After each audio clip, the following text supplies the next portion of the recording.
Hello viewers, আসসালামু আলাইকুম। আজ আপনাদের সাথে খুবই মজার একটা খিচুড়ির রেসিপি শেয়ার করব। হাতে মাখা এই খিচুড়িটা রান্না করা একদম ঝামেলাহীন এবং খুবই কম সময়ে রান্না করা যায়। বিশ্বাস করেন, খিচুড়িটা একবার খেলে আপনি বারবার খেতে চাইবেন। এটা খেলে আপনার পেট তো ভরবে ঠিকই, কিন্তু মন ভরবে না কিছুতেই। আর একটা রিকোয়েস্ট, কেউ যদি এভাবে খিচুড়ি রান্না করেন তাহলে খাওয়ার সময় অবশ্যই এরকম একটা বড় প্লেট নিয়ে খাবেন। মন চাইলেই যে কোনো সময় হুটহাট করে এরকম একটা খিচুড়ি রান্না করে ফেলতে পারবেন। খিচুড়িটা রান্না করতে খুবই সামান্য কিছু উপকরণের প্রয়োজন, আর একদম কম তেলে রান্না করা যায়। ভীষণ মজার এই খিচুড়িটা কোনো কিছু ছাড়াই আপনি এক প্লেট খেয়ে ফেলতে পারবেন নিমিষেই। আর যদি চান তো পছন্দ মতো মুরগি কিংবা গরুর মাংস আর আচারের সাথে পরিবেশন করতে পারেন। এরকম চাটনি আচার হলে খিচুড়ি খেতে কিন্তু ভীষণ ভালো লাগে। ভিউয়ার্স, আজ আপনাদের কাছে জোরালো রিকোয়েস্ট থাকবে, অবশ্যই লাইক দিয়ে পুরো রেসিপিটি জুড়ে থাকবেন। এখানে বেশ কিছু টিপস শেয়ার করা থাকবে যা আপনাদের খিচুড়ি রান্নাতে খুবই উপকারে আসবে। তো আজ আমি খিচুড়ি রান্নার জন্য এখানে নিয়ে নিলাম 1 কাপ আতপ চাল। চাইলে এখানে সিদ্ধ চালও ব্যবহার করতে পারবেন, তবে যারা এখনও আতপ চাল দিয়ে খিচুড়ি রান্না করে খাননি অবশ্যই একবার হলেও ট্রাই করবেন। এটা খেতে কিন্তু দুর্দান্ত লাগে। নিয়ে নিলাম 1/2 কাপ মসুরের ডাল। আমি এখানে মোটা দানার মসুরের ডাল নিয়েছি, চাইলে আপনারা দেশি মসুরের ডালও ব্যবহার করতে পারবেন, কোনো সমস্যা হবে না। এখন পর্যাপ্ত পানি দিয়ে আমি চাল ডাল খুব ভালোভাবে ধুয়ে নেব যতক্ষণ পর্যন্ত না চাল ডাল থেকে পরিষ্কার পানিটা বের হয়। তো এখানে আমি চাল ডাল খুব ভালোভাবে পরিষ্কার করে ধুয়ে নিয়েছি। এখন এখানে আমি দিয়ে দিচ্ছি প্রায় 1 কাপ মুগ ডাল। এই মুগ ডালটা আমি আগে থেকে কিছুটা সিদ্ধ করে নিয়েছি। মুগ ডাল সিদ্ধ হতে কিন্তু আতপ চাল এবং মসুর ডালের তুলনায় বেশি সময় লাগে। যদি এখানে সিদ্ধ চাল ব্যবহার করেন তো এখানে কিন্তু আলাদাভাবে মুগ ডাল সিদ্ধ করে নেওয়ার কোনো দরকার হবে না। এখন এখানে দিয়ে দিচ্ছি 2টো তেজপাতা, দিয়ে দিলাম 2 টুকরো দারচিনি, এখন দিচ্ছি 3টা এলাচ। এলাচের মুখটা ফাটিয়ে দিব, এতে করে খুব ভালো একটা ফ্লেভার আসবে খিচুড়ির মধ্যে।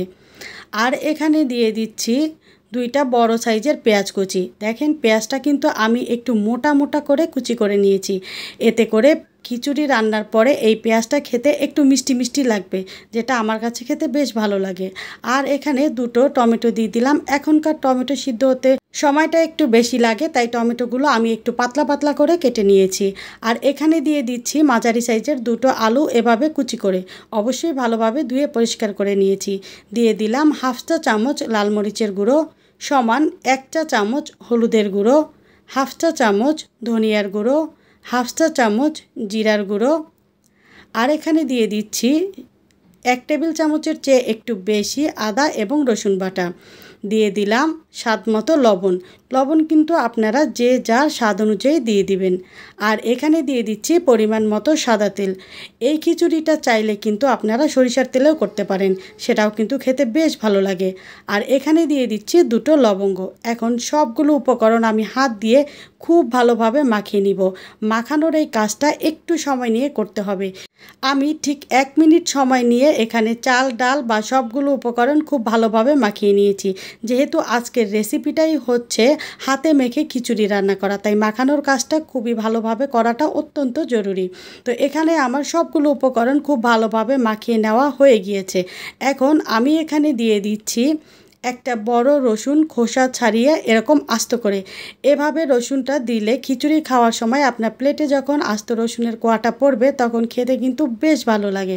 আর এখন এখানে দিয়ে দিচ্ছি চাল ডালের দ্বিগুণ পরিমাণ পানি। আমি এখানে 4.5 কাপ উষ্ণ গরম পানি ব্যবহার করেছি। খিচুড়ি রান্নার ক্ষেত্রে অবশ্যই এখানে উষ্ণ গরম পানিটা ব্যবহার করার চেষ্টা করবেন, এতে করে খিচুড়িটা খেতে খুব ভালো হয়। আর একদম শেষে এখানে দিয়ে দিলাম বেশ কয়েকটা কাঁচামরিচ ফালি করে। এখন সবগুলো উপকরণ আমি আরও ভালোভাবে মিশিয়ে নিব।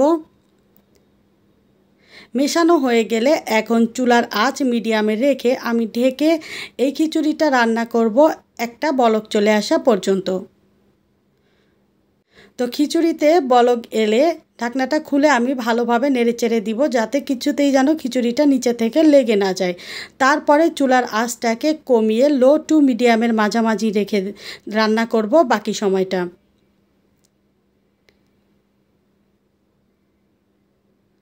তো এখন আবারও ঢেকে রান্না করব 5 থেকে 7 মিনিট।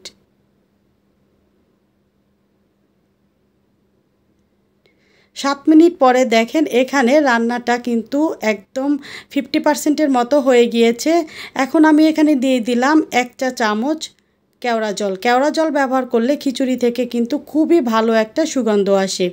এখন চুলার আঁচটাকে কমিয়ে একদম লোতে রেখে ঢেকে রান্না করব আরও 5 মিনিট। তো 5 মিনিট পরে দেখেন এখানে কিন্তু আমার রান্নাটা 90%-এর মতো কমপ্লিট হয়ে গিয়েছে। এখন আমি খিচুড়িটাকে আবারও একটু নেড়েচেড়ে দিব, এতে করে সবগুলো খিচুড়ি খুব সুন্দর করে সমানভাবে সিদ্ধ হয়ে যাবে। তো এখানে কিন্তু আমার খিচুড়িটা খুব ভালোভাবে সিদ্ধ হয়ে গিয়েছে দেখেন। এখন আমি এখানে দিয়ে দিব 2 চা চামচ ঘি। একদম পরিবেশনের আগে আগে যদি ঘি দিয়ে পরিবেশন করা হয় তাহলে এটা খেতে কিন্তু খুবই ভালো লাগে, আর ঘিয়ের একটা স্ট্রং ফ্লেভার পাওয়া যায় খিচুড়ি থেকে। তো ঘি দেওয়ার পরে এখন খিচুড়িটা একটু ভালোভাবে মিশিয়ে নিব, যাতে করে পুরো খিচুড়ির মধ্যে ঘিয়ের ফ্লেভারটা ঢুকে যায়।